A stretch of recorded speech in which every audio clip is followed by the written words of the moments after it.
Tudo bem com você? Eu espero que você esteja bem. Nós estamos aqui novamente para podermos fazer o nosso estudo no livro de Apocalipse. No estudo anterior nós estudamos o capítulo 20, onde nós vimos ali a respeito da prisão de Satanás, depois nós vimos o milênio de Cristo, depois nós vimos a sentença final de Satanás, e aí também estudamos sobre o juízo final, dos versículos 11 até o versículo 15, onde os ímpios são julgados e lançados no lago de fogo. Agora hoje nós vamos ver outra realidade. Nós já vimos a realidade dos ímpios, agora nós vamos ver o que vai acontecer com aqueles que são salvos por Jesus. Tá? É muito importante nós estudarmos o livro de Apocalipse, primeiramente porque ele faz parte da Bíblia, né? Ele está na palavra de Deus, e também porque ele é a revelação de Deus para nós, com relação às últimas coisas. Isso é muito importante. Enquanto existem muitas pessoas que têm um certo receio de estudar o livro, alguns porque não o entendem e não querem se dar o trabalho de estudar, outros porque consideram o livro de Apocalipse quase que um conto de terror pelas coisas que estão escritas. Agora, aqueles que estudam o livro chegam a entender que o livro de Apocalipse, ele é muito importante para nós, não somente porque fala a respeito do final dos tempos, mas também porque nele nós encontramos a justiça de Deus sobre o pecado, sobre os ímpios, a justiça de Deus prevalecendo acima de todas as coisas. Nós vemos Cristo sendo vencedor. Então esse livro ele é muito relevante para nós. Então é importante estudarmos. E falando sobre essa vitória de Cristo e a forma com que ele vem sendo vencedor através do livro, então agora nós estamos chegando ao final de todas as coisas deste mundo, mas o início da eternidade para nós que somos salvos.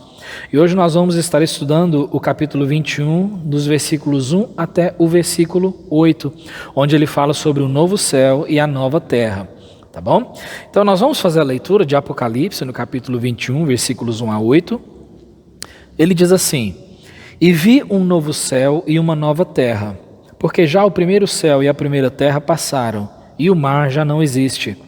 E eu, João, vi a santa cidade, a nova Jerusalém, que de Deus descia do céu, adereçada como uma esposa ataviada para o seu marido.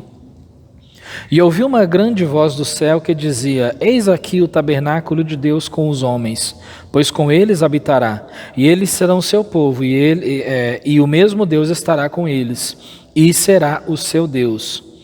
E Deus limpará de seus olhos toda lágrima, e não haverá mais morte, nem pranto, nem clamor, nem dor, porque já as primeiras coisas são passadas.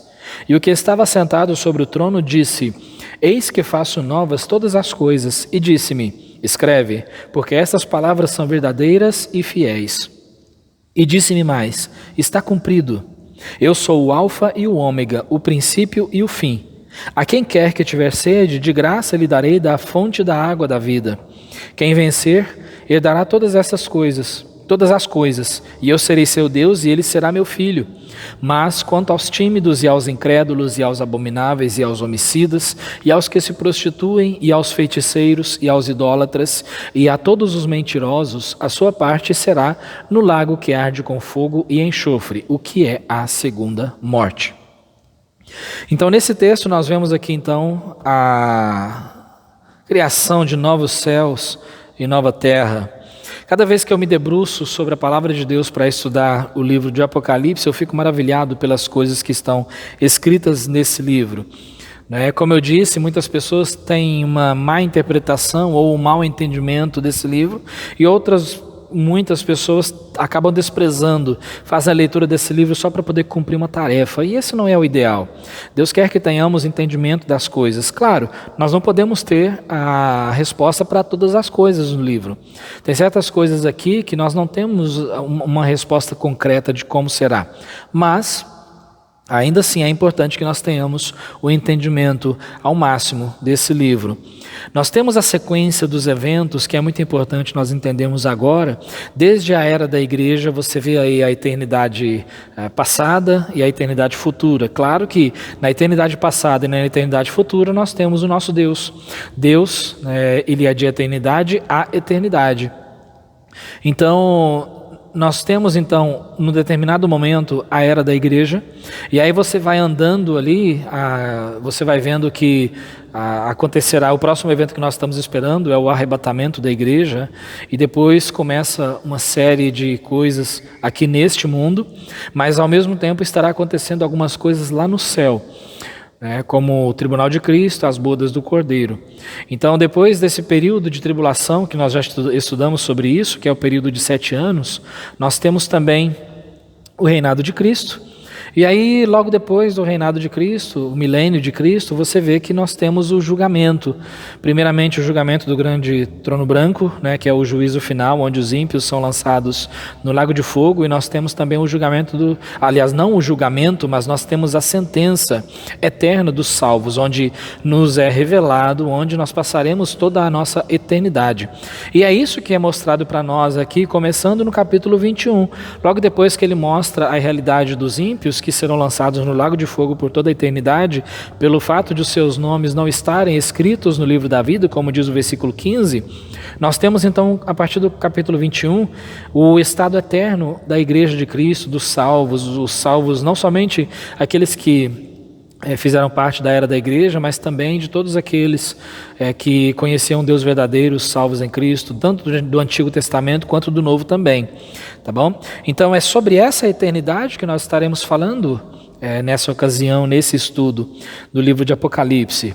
Agora, será que você não está cansado desse mundo? Você não tem desejo de saber como será a eternidade, o lugar em que nós passaremos toda a eternidade? Tem muitas pessoas que têm certeza que vão para o céu, eles são salvos em Cristo e eles têm vontade de ver Jesus, ver Cristo, mas na maioria das vezes nós somos tão apegados às coisas desse mundo que nós tiramos o nosso foco do retorno do Senhor, da nossa eternidade. Nós entendemos pela palavra de Deus que o nosso lugar de descanso não é aqui que nós passaremos a nossa eternidade. A nossa eternidade nós passaremos em outro lugar. E graças a Deus, esse lugar não tem nada a ver com este mundo. É como uma ilustração que eu vi certa vez, uma mãe estava trocando uma lâmpada em casa, o marido havia saído, o filho estava no quarto atarefado com as coisas da escola. Então essa mulher, ela precisava trocar a lâmpada da cozinha que havia queimado, então ela foi, pegou uma escada bem decadente, uma escada sem segurança nenhuma. E aí então ela subiu nessa escada para poder tirar aquela lâmpada, e aí então o filho escutou o barulho da mãe mexendo na escada, e ele chegou e quando ele viu a mãe subindo, lá no alto daquela escada, ele disse para a mãe: "Mãe, que é isso que a senhora está fazendo? A senhora está querendo ir para o céu agora?" Essa mãe olhou para ele e disse assim: "Meu filho, Deus me livre." Eu acho interessante isso, porque isso ilustra muito bem a nossa realidade muitas vezes, Porque falamos tanto sobre o céu, que o céu é um lugar maravilhoso, lindo, um lugar perfeito para se ficar, mas normalmente nós não temos desejo de partir dessa vida e irmos para lá. E creio eu que parte disso, parte da causa disso é que nós muitas vezes somos apegados às coisas desse mundo. Então, lendo essa perícope, esse trecho aqui na palavra de Deus, nós entendemos o quanto lá vai ser um lugar maravilhoso. Se você olhar no livro de 2 Pedro, no capítulo 3, nos versículos 7 em diante, até especificamente os versículos 7 a 13, diz algo muito importante para nós, porque nesses versículos nós vemos que este mundo, todas as coisas que estão nesse mundo, todos os elementos, ele diz ali que ardendo se fundirão. Todas essas coisas vão de perecer, tudo aquilo que nós temos nesse mundo, tudo que nós conseguimos ver, haverá um momento em que tudo isso vai perecer, vai acabar. Os elementos ardendo se fundirão, é como Pedro descreve. Então todas essas coisas vão perecer, vão acabar. E é justamente por isso que nós entendemos que há a necessidade de um novo céu e de uma nova terra. E essa é a primeira divisão aqui que nós podemos ver nesse trecho que nós lemos. Nos versículos 1 e 2 nós vemos aqui a necessidade de um novo céu e de uma nova terra. Porque tudo isso vai haver um momento em que vai acabar, vai se desfazer. Por quê? Porque todo o universo, toda a criação, todos os animais, plantas e, claro, toda a raça humana, tudo foi afetado por causa do pecado. Tudo. Por isso, tudo que existe nesse mundo, um dia há de ser destruído. É justamente por isso que a palavra de Deus diz que a criação geme. Então, todas essas coisas foram afetadas por causa do pecado, de alguma forma. E por isso, tudo haverá de perecer. Por isso é necessário um novo céu e uma nova terra. Agora, essa terra, esse novo céu e essa nova terra que é mencionada aqui para nós, porque João ele disse, e vi um novo céu e uma nova terra, porque já o primeiro céu e a primeira terra passaram, não existem mais. Então, algo que nós temos que entender é que esta terra em que nós vivemos não é o fato de ela ser melhorada ou restaurada. Acontece algo assim durante o milênio. Mas nesse momento aqui, nós entendemos que o primeiro céu e a primeira terra passaram. Essa aqui é a nova terra, é uma nova criação. O primeiro céu e a primeira terra passaram, deixaram de existir, e ele diz ali algo interessante. E o mar já não existe. O que será que quis dizer com isso? E o mar já não existe. Embora não seja claro na palavra de Deus, eu consigo entender que existe uma probabilidade de ele mencionar sobre e o mar já não existe, querendo dizer a diferença entre essa nova terra com essa terra em que nós vivemos. Esse planeta em que nós vivemos, ele é aproximadamente 71% de água. A sua formação é 71% de água, o restante terra. Então você vê que uma grande parte desse planeta é feito de água. E a água é a base da vida.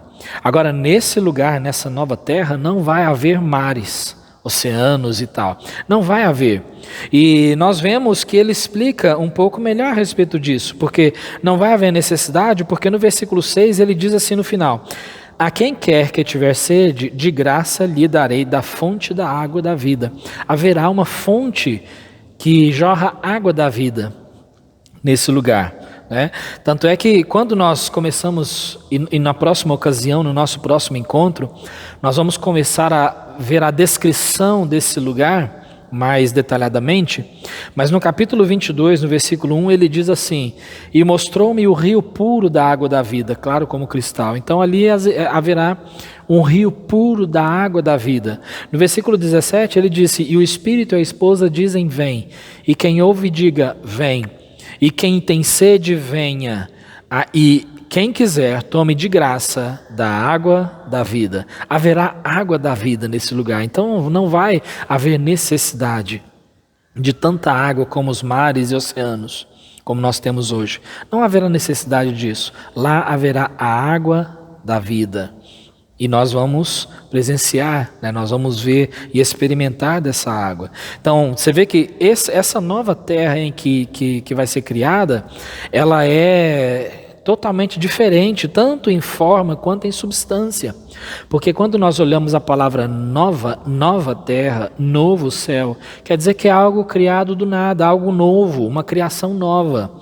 Não restaurada, como algumas pessoas acreditam, porque tudo isso que nós vemos irá se desfazer um dia. Aí, justamente nesse novo céu, nós temos, nesse novo céu e nessa nova terra, nós temos o versículo 2, onde João ele diz que ele viu a santa cidade, a nova Jerusalém, que não tem nada a ver com a antiga Jerusalém ou a Jerusalém atual. A nova Jerusalém. Ele diz aqui que ela desce do céu, adereçada, ou seja, preparada, como uma esposa ataviada para o seu marido, ou seja, uma esposa adornada, enfeitada. Nós entendemos na palavra de Deus que a igreja ela é colocada como noiva de Cristo. Então ele diz aqui que essa nova Jerusalém, ela desceu do céu como uma esposa ataviada para o seu marido. Agora, aqui é a melhor descrição que João conseguiu colocar sobre essa santa cidade que ele viu descer do céu. Existem algumas conjecturas sobre isso, e uma delas é que essa santa cidade, essa nova Jerusalém, ela vai descer do céu e ela vai se estabelecer nessa nova terra. Outras pessoas acreditam que essa nova Jerusalém, ela vai descer do céu e ela vai ficar pairando no ar. Então, mas uma coisa que nós entendemos perfeitamente é que, de acordo com o versículo 24, esse lugar é a morada dos santos, porque ele diz: e as nações dos salvos andarão à sua luz. Então esse lugar é onde os salvos habitarão. Esse é o lugar dos salvos, a habitação dos salvos.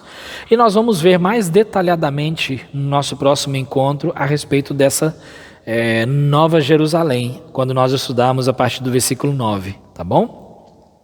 Mas então, nós vemos aqui então que um novo céu e uma nova terra serão criados. Agora, que diferença faz isso para nós? Qual que é a repercussão que tem para nós quando nós chegamos a entender sobre esse novo céu e essa nova terra? Quando nós entendemos as características e as qualidades desse novo céu e dessa nova terra, nós podemos ver e ficar maravilhados com o lugar onde nós passaremos a eternidade.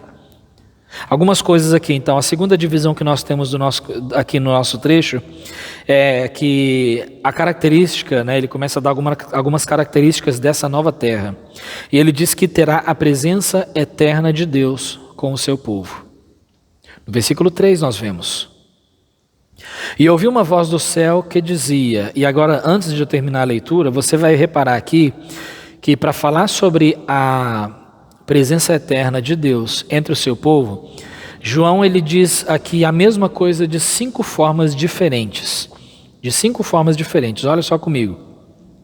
Ele diz: e ouvi uma grande voz do céu que dizia: eis o tabernáculo de Deus com os homens, pois com eles habitará, e eles serão o seu povo, e o mesmo Deus estará com eles, e será o seu Deus. Então, de 5 formas diferentes, João menciona aqui a respeito da eternidade, da presença, da eterna presença de Deus com o seu povo. Tá? Então, nós vemos que, claro, hoje nós experimentamos a presença do Senhor, lógico, mas nessa ocasião aqui, ela vai ser uma presença mais concreta, porque nós vamos ver a glória de Deus, nós vamos ver isso na descrição da Nova Jerusalém. Mas nós vamos ver a glória de Deus, nós vamos contemplar a glória de Deus, nós vamos poder ver o Cordeiro. Então vai ser de uma forma mais concreta, tá bom? Então, nós, nesse novo céu e nessa nova terra, nós vamos contemplar a glória de Deus e veremos Jesus Cristo face a face. Essa é uma característica. Então ele diz: eis o tabernáculo de Deus com os homens. Tabernáculo de Deus é a habitação de Deus. E claro que aqui ele está falando de um tabernáculo celestial. Pois com eles habitará, e eles serão o seu povo. Nós já somos povo de Deus, mas nessa ocasião vai ser algo mais concreto. Deus estará com eles e será o seu Deus. Tá bom? A terceira divisão que nós temos nesse capítulo, nesse trecho, será o fim de qualquer tipo de sofrimento, inclusive da morte. O fim de qualquer tipo de sofrimento. O versículo 4 diz: e Deus limpará de seus olhos toda a lágrima, e não haverá mais morte, nem pranto, nem clamor, nem dor, porque já as primeiras coisas são passadas. Todas essas coisas já haverão ter sido passadas, vão ficar no passado. Esse versículo ele é interessante porque ele mostra a realidade da nossa vida aqui, agora. Porque enquanto nós estamos nessa vida, nós somos sujeitos a lágrimas, a morte, pranto, clamor, dores. Nós somos sujeitos a isso nesta vida. Mas esse é o contraste dessa vida que nós vivemos com essa vida vindoura. Essa é a diferença sobre essa vida que nós temos e a vida futura. Então nessa nova terra será outra realidade, nada disso haverá nesse lugar. Então nesse momento aqui, irmãos, nós estaremos já com os nossos corpos transformados, como disse em 1 Coríntios no capítulo 15, que é um capítulo que nós já vimos algumas coisas no passado dele, mas ele fala a respeito da ressurreição, e ele diz que todos nós seremos transformados. Aí ele diz no versículo 53 que aquilo que é corruptível, ele deve se revestir da incorruptibilidade. O que é mortal, esse corpo mortal, ele deve se revestir da imortalidade. Então é esse corpo que nós teremos nesse lugar. E justamente esse corpo será habilitado para podermos entrar no novo céu e na nova terra, para nós podermos ir para o céu. Então nós seremos transformados. Nós seremos transformados. Dando continuidade aqui aos versículos, a quarta divisão que nós temos aqui, nós encontramos nos versículos 5 até o versículo 7. Ele diz assim, versículo 5, e o que estava sentado sobre o trono disse, que trono é esse? O mesmo trono daquele que julgou os ímpios, lá no grande trono branco, no juízo final. É o mesmo trono, é a mesma pessoa que está sentada no trono, é o nosso Deus. Então diz aqui que esse que estava sentado no trono disse, versículo 5, eis que faço novas todas as coisas, e disse-me, escreve, porque essas palavras são verdadeiras e fiéis. Ele disse, eis que faço novas todas as coisas. A nossa vida com Cristo, a nossa nova vida com Cristo, ela começa aqui na terra, porque segundo as Coríntios 5,17 diz que aquele que está em Cristo é uma nova criatura. As coisas velhas já passaram, eis que tudo se fez novo. Mas não se restringe somente a isso, mas ao futuro também, porque ele diz, eis que faço novas todas as coisas. Por isso, um novo céu, uma nova terra, uma nova realidade, uma nova vida. As coisas velhas já passaram, agora tudo será novo. E ele diz, eis que faço novas todas as coisas, e ele disse, escreve, porque essas palavras são verdadeiras e fiéis. Então nós temos a certeza de que essas palavras são verdadeiras e fiéis. Aquele que prometeu esse lar para nós, ele não mente. É como em João capítulo 14, ali em João 14, Jesus disse, na casa de meu pai há muitas moradas. Se não fosse assim, eu vou-lhe teria dito. Mas então Jesus diz, vou preparar-vos lugar. E ele continua dizendo, olha, e se eu for ou quando eu for e vos preparar lugar, virei outra vez e vos levarei, para que onde eu estiver, vós estejais também. Então, querido, um dia nós estaremos saindo deste mundo. O Senhor Jesus, ele preparou uma habitação para nós. Ele preparou uma habitação para nós, então nós temos essa certeza, é uma promessa do Pai. Então essas palavras são verdadeiras e fiéis. Tanto é que ele diz, no versículo 6 está escrito assim, olha, e disse-me mais, está cumprido, está cumprido. Como assim está cumprido? Está cumprido, está feito, o plano de Deus está cumprido.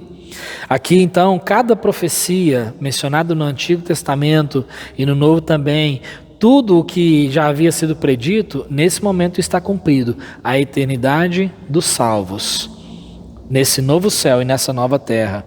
Tá? E aí então ele diz, aqui para poder firmar, aquele que prometeu. Eu sou o alfa e o ômega, o princípio e o fim. Ele diz, a quem quer que tiver sede, de graça lhe darei da fonte da água da vida. Quando ele diz eu sou o alfa e o ômega, alfa é a primeira letra e ômega é a última letra do alfabeto grego.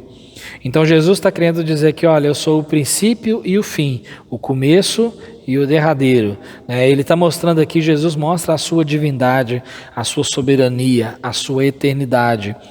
E é esse soberano e eterno que foi que disse para nós, eis que faço novas todas as coisas. Essas palavras são verdadeiras e fiéis. E aí ele fala a respeito da fonte da água da vida, que nós já mencionamos sobre isso. Tá bom? Aí no versículo 7 ele diz algo interessante. Quem vencer herdará todas as coisas. Essas coisas mencionadas. Quem vencer. Agora, quem é o vencedor? Quem é esse que vai vencer? Tem muitas pessoas que têm um entendimento equivocado aqui nessa passagem, porque eles usam essa passagem para afirmar que a nossa salvação depende da nossa perseverança, das nossas obras, da nossa obediência. Nós temos que ser vencedores nesse mundo se quisermos herdar o novo céu e a nova terra. Não é isso que o texto diz. Para nós entendermos melhor esse texto, nós temos que entender de quem se trata quando ele fala quem vencer. Quem é o vencedor? Agora, nós temos uma resposta melhor quando nós voltamos lá no início, onde nós já vimos as 7 igrejas. As 7 igrejas da Ásia que receberam suas cartas, para cada uma das 7 igrejas foi prometido alguma coisa para aquele que vencer. Mas quando nós olhamos a característica daquilo que foi prometido, nós entendemos que só pode se referir aos salvos em Cristo. Olha só. Para a igreja de Éfeso foi dito que o vencedor poderia comer da árvore da vida que está no céu. Nós encontramos essa árvore da vida aqui mais adiante, nós vamos ver sobre essa árvore da vida. Só para dar uma adiantada, no versículo 2 do capítulo 22, ele fala que no céu, nesse lugar, existe a árvore da vida que produz 12 frutos. Essa árvore da vida estará na Nova Jerusalém. Então, a quem que é mencionado então que poderia comer da árvore da vida? Quem poderia comer? Os salvos. Os salvos vão poder comer da árvore da vida. Para a igreja em Esmirna foi dito também que o vencedor não receberia o dano da segunda morte. Quem é aquele que não receberá o dano da segunda morte? O salvo. A segunda morte é o lago de fogo. Nós estudamos isso no capítulo 20, versículos 14 e 15. Aquele que não foi achado escrito no livro da vida foi lançado no lago de fogo. Então, só pode se referir ao salvo. Para a igreja em Pérgamo, diz que o vencedor receberia o maná escondido. Para a igreja em Tiatira, o vencedor iria reger todas as nações. E nós vamos reger todas as nações durante o milênio. Os salvos em Cristo, todos os salvos. Para a igreja em Sardes, o vencedor seria vestido com roupas brancas e teria o seu nome no livro da vida. Quem é que é vestido de roupas brancas? Nós vemos no Apocalipse, a igreja, os salvos. Quem tem o seu nome escrito no livro da vida? Quem tem Cristo como Salvador, o salvo. Para a igreja em Filadélfia, o vencedor seria coluna no templo de Deus. O templo de Deus é a habitação de Deus, uma coluna é uma sustentação que não pode ser retirada. O salvo estará no céu e ele não pode ser retirado de lá. Laodiceia, para a igreja em Laodiceia foi mencionado que o vencedor poderia se assentar com Jesus no seu trono. E nós já estudamos sobre isso. É que Jesus ele prometeu que nós estaremos reinando com ele, né? Então, amados, quando nós estudamos sobre essas promessas dadas àquele que vencer, nós entendemos que é somente para salvos. Então nós entendemos que quando ele diz aqui quem vencer, ele está dizendo sobre o salvo. Tanto é que ele diz quem vencer herdará todas as coisas. E quem é que vai herdar todas as coisas? Os salvos, todos os salvos. Então quem é o vencedor? É o salvo em Cristo. Além disso, para nos fortalecer, o mesmo escritor do livro do Apocalipse também escreveu na sua primeira carta, no capítulo 5, versículos 4 e 5 de 1 João. 1 João capítulo 5, versículos 4 e 5, diz assim: quem é que vence o mundo, senão aquele que crê que Jesus é o Filho de Deus? Então, esse que crê que Jesus é o Filho de Deus, esse vence o mundo, é o que ele diz aqui. Aí o versículo 6 de 1 João 5 diz, versículo 4, perdão. Porque todo o que é nascido de Deus vence o mundo. E esta é a vitória que vence o mundo, a nossa fé. Aí o versículo 5, eu acabei invertendo. Quem é que vence o mundo, senão aquele que crê que Jesus é o Filho de Deus? Então, todo aquele que é nascido de Deus vence o mundo, ou seja, ele é vencedor. Por isso ele diz quem vencer, por quê? Porque aqui se refere ao salvo que venceu as coisas desse mundo, rejeitou as coisas do mundo, rejeitou o pecado, rejeitou tudo isso para ter Jesus como Salvador. Então ele aceitou Jesus como Salvador com toda a sinceridade e fez um compromisso com ele. Esse salvo, ele é vencedor, porque ele venceu o mundo, é o que 1 João diz. Então fala a respeito do salvo, o salvo, tá bom? E ele diz aqui que o salvo herdará todas as coisas.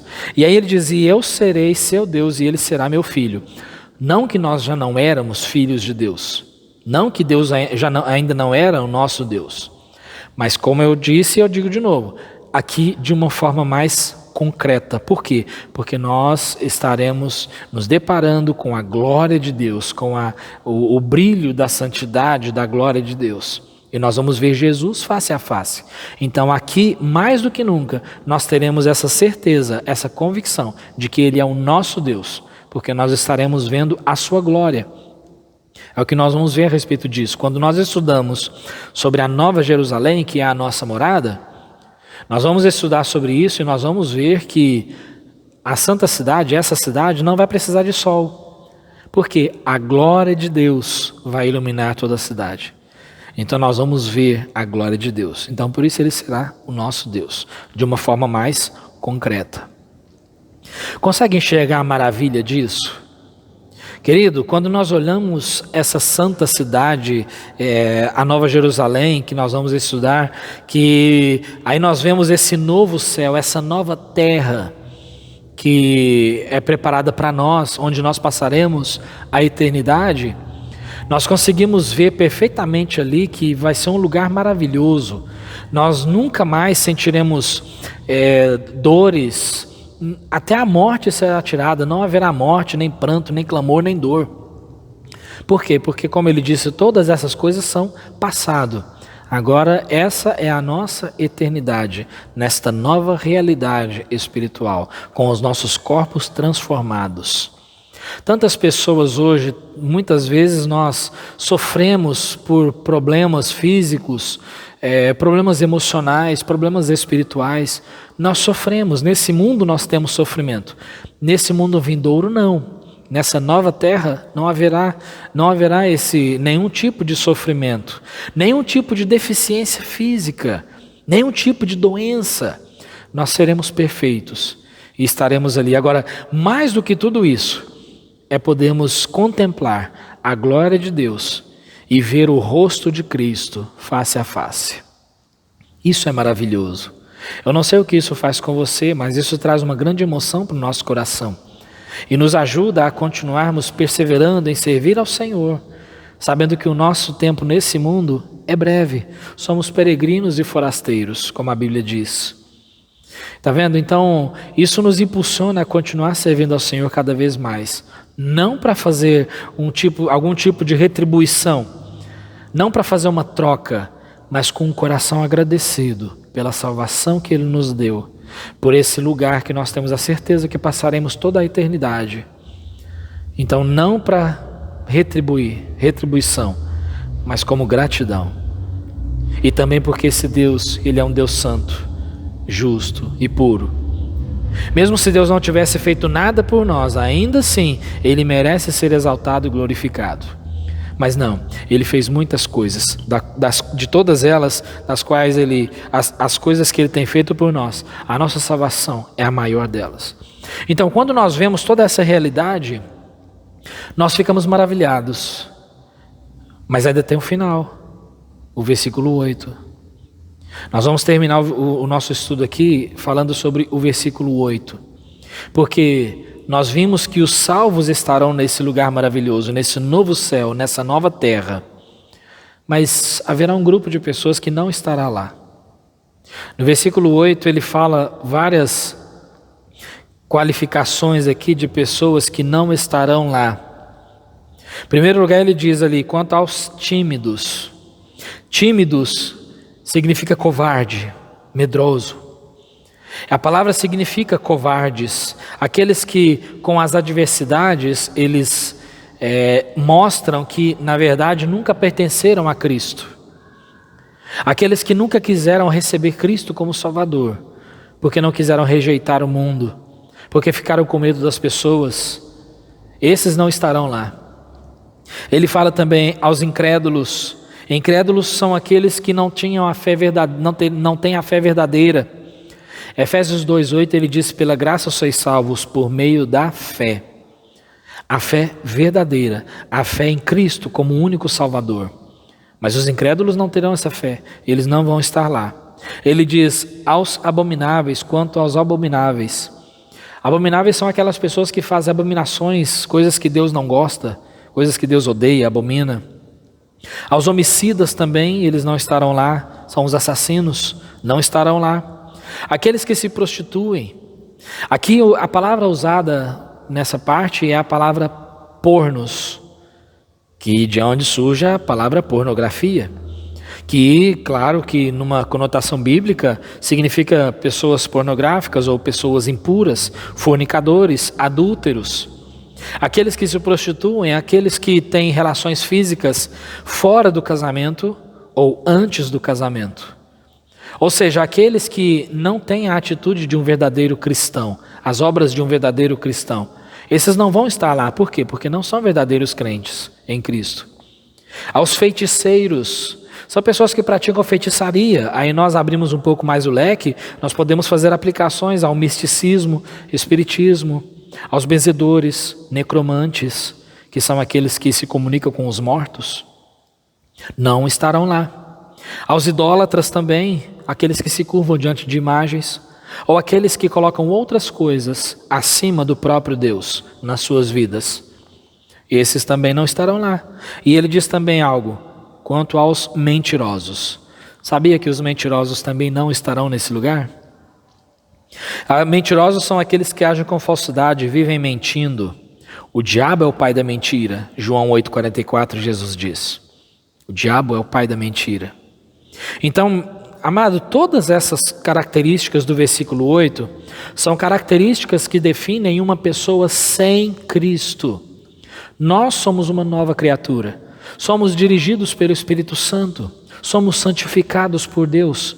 Essas coisas não condizem com a nossa vida, não devem ser a nossa prática. Isso não faz parte de nós, faz parte de uma pessoa sem Cristo, não uma pessoa com Cristo. Então é justamente por isso que João diz aqui que todas essas coisas, todas essas pessoas, essa classe de pessoas, eles não estarão no céu, mas diz ali que a sua parte será no lago que arde com fogo e enxofre, o que é a segunda morte, que é a mesma morte envolvendo o lago de fogo que nós vimos em Apocalipse 20, versículo 14 e 15. Eles estarão no lago de fogo, essa é a segunda morte. Então essas pessoas sem Cristo, eles não estarão nesse lugar onde nós vamos passar a eternidade. Estarão no lago de fogo. Então olha,